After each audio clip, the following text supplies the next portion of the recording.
Mga kaberks din sa poblasyon sa Iligan basta weekend na ay gaduungan. Panagtapok na hit sa pamilya o barkada, bet na bet, kini ang night market.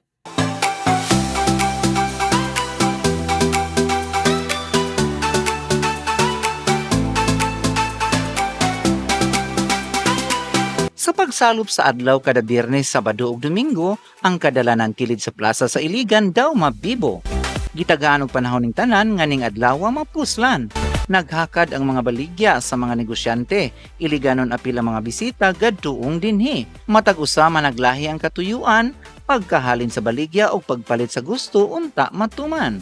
Sa walang bahin nga dalan nga nagsubay sa plaza, mga sininang binitay haskang daghana. Mapangbabayi, panglalaki, pangbata o medyo idaran, di maguol kay dinhi daghang mapilian. Depende sa hangyo basta lang magkasinabot. Presyong 50 sa dughan di makahuot. Binisad nagkalata kadaghan sa sapatos daw makalula. Pili ka lang sa brand nimo nga gusto, Adidas, Nike pagkadaghan kaayo. Sa unahan sa mga baligyang mga RTW, nangalimyo ng hangin daw humot kaayo. Agoy din himan di ay nakaplastada, mga lami ang pagkaon nga pangmasa, tinuhog nga proven, tinai sa manok ug uban pa, sa barato nga presyo, haska nimong busuga. Kung baga budget friendly ang mga pagkaon dinhi, musapar na gani ang imong 50. Tulo ka sumay, isa ka pater, na kay 45. Bantog ra nga bibo dinhing dapita, kagutom sulbad na sa presyong pangmasa.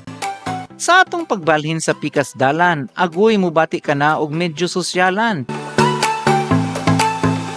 Left and right ang lechon nga nanaghigda, makalaway kaayo, Diyos ko Lord, makagusla. Pili lang sa mga naglinyang inasal. Dinhi gyud matambalan ang mga gusto ug hamal. Apan akong tambag dapat di ka makurat. Duol og libo per kilo, basin ikaw mabughat. Okay ra basta panagsa ang lechon kanon. Inom lang og losartan after salamon. Kay may lang lagi og kanara dinhi ang gibaligya. Binuguan, paklay, lechon paksiw dinhi sad makita. Sa mga tapad nga tulda na nag-aso, nagkalain-laing tinuhog nga barbecue. Matinai, unod o isda man, ang tinguhang paghamal dinigyod matambalan. O kay lagi daw sosyalan maning linya ha, daw dunay kuryansad ang ilang timpla. Daw be, unsaon naman lang ni mga patamis nga gihakad, sweet tooth ni baby dinhi masulbat.